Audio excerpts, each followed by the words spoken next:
2018 Suzuki Alto. May annoying sounds. Start, Angelo.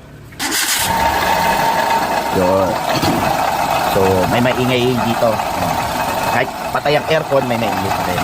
So, maaaring alternator bearing, water pump, tensioner ng aircon, or yung mismong magnetic clutch ng aircon.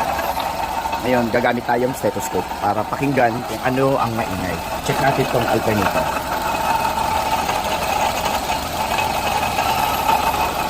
Water pump.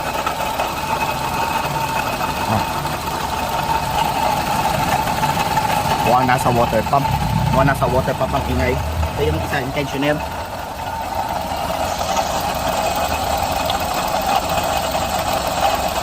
Okay, goods.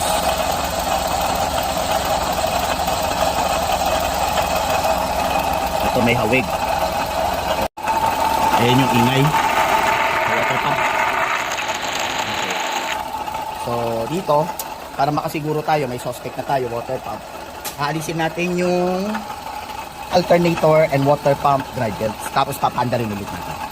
Nanggalan natin yung alternator and water pump belt. So, start, Angelo.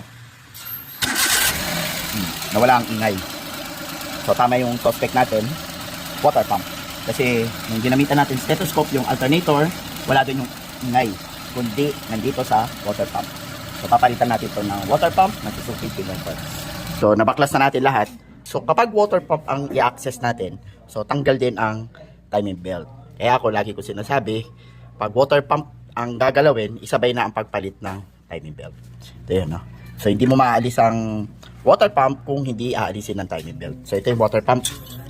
Galawin natin. Ayan, no? Ay, i-clearance na. Maalog. Yun. Ayan, matigas, oh. Tigas na yung ikot. So, paklasin na natin ulit.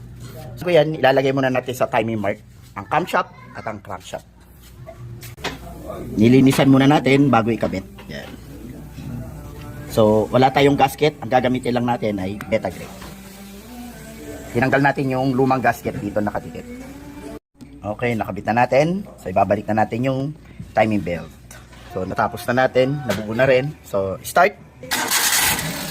Okay. So, wala nang ingay. So, ngayon, obserbahan muna natin kung may leak. Okay. So, papanda rin natin. Tapos, mag-bleed tayo ng kulay. Kasi nabawasan yan. That's all. Thank you.